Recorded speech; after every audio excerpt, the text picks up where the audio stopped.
All right, today we're going to dive into a really foundational idea in psychology, B.F. Skinner's theory of operant conditioning.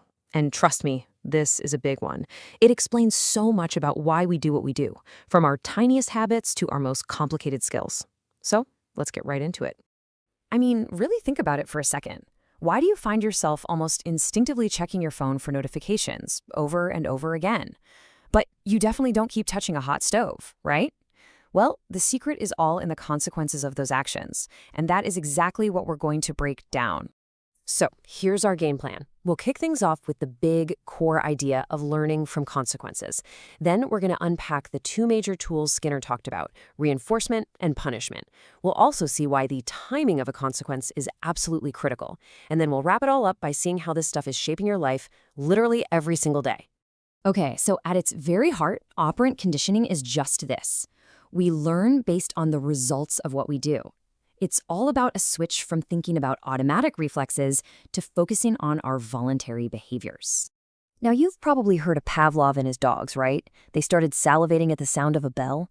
That's classical conditioning. It's about linking an automatic, involuntary reflex to something new. But Skinner said, hey, that's just a tiny piece of the puzzle. He was fascinated with what he called operant behaviors. These are the choices we make, the voluntary things we do that operate on the world around us. And it's the consequences of those actions that determine if we do them again. To really study this idea, Skinner created one of the most famous and maybe infamous pieces of lab equipment in all of psychology, the Skinner box. It was basically a super controlled environment where he could see exactly how changing the consequences would change an animal's behavior. And the process inside was just brilliant in its simplicity. So you've got a rat in the box, just exploring, doing its thing. It bumps into a lever by accident, and suddenly, pop, a food pellet drops down. Well, that's a pretty nice consequence, right? So after a few more of these accidents, the rat's behavior starts to change. It's not just wandering anymore. It makes the connection. Hey, when I press this lever, I get food. The voluntary behavior of pressing that lever has just been strengthened. And that little food pellet leads us straight into our first key principle, reinforcement. This is all about what makes a behavior more likely to happen again in the future. So here's the official definition, and it's important. A reinforcer is any consequence that strengthens a behavior. It makes it more frequent. That food pellet for the rat, that's a perfect example of a reinforcer. It made the lever pressing happen way more often. But here's the catch, and it's a big one. You can't just call something a reinforcer. We often use the word reward, but a reward only counts as a reinforcer if it actually works. You might think giving a kid a cookie is a reward, right? But if that kid hates cookies or they just ate a huge meal, it's not going to do anything to their behavior. The proof is in the pudding. Its effectiveness has to be demonstrated. Now, reinforcement comes in two main flavors. The one we all think of is positive reinforcement. That's when you add something good. You give a dog a treat, you get praise from your boss. But negative reinforcement is just as powerful, and it's often misunderstood. This is when you remove something bad. Think about the annoying beeping in your car. What do? You fasten your seatbelt, and the awful sound goes away. The removal of that annoying noise reinforces the behavior of buckling up. So negative just means taking something away, not that it's a bad thing. Okay, so let's flip over to the other side of the coin, punishment. As you can probably guess, this is any consequence that makes a behavior less likely to happen again.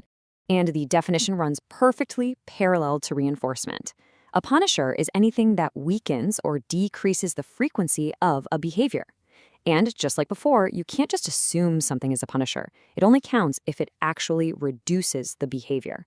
And yup, punishment also comes in two forms. Presentation punishment is when you add something unpleasant, like getting a scolding.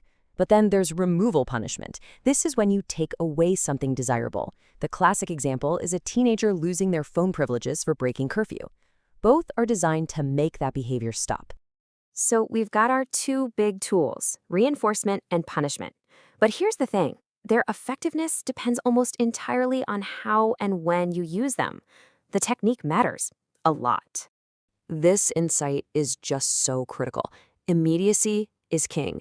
And this right here explains so much about being human, doesn't it? Our brains are just hardwired to care about what's happening right now. It's why it's so hard to stick to a diet when there's a delicious donut sitting right in front of you, or to quit smoking when the relief is instant, even though we logically know the long-term rewards are way, way bigger. So that raises a question. how do we learn really complex stuff, like playing the piano or writing an essay? You can't just wait for the perfect behavior to happen by accident.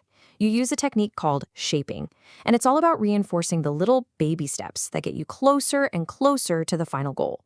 It's kind of like this. You don't wait for a child to recite the entire alphabet perfectly before you give them any praise. No way.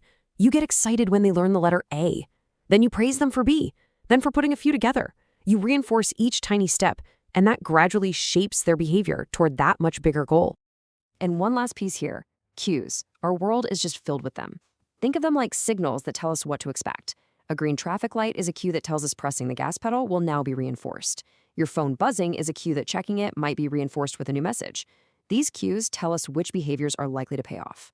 All right, let's pull all of these ideas together and see how they actually show up in the real world. Because this stuff isn't just for rats and boxes or psychology textbooks.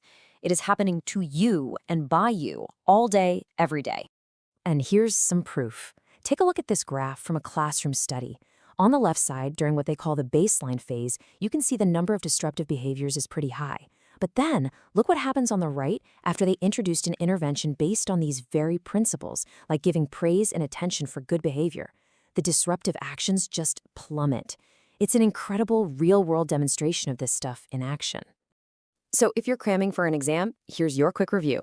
Operant conditioning, that's just learning from consequences. A reinforcer, it strengthens a behavior. A punisher, it weakens a behavior. And shaping, that's how you build up to complex goals by rewarding the small steps along the way.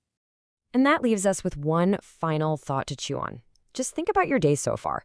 From the coffee you drank to get that reinforcement of feeling more awake, to maybe avoiding a certain street to escape the punishment of a traffic jam. How have these invisible forces of consequence already guided what you've done today?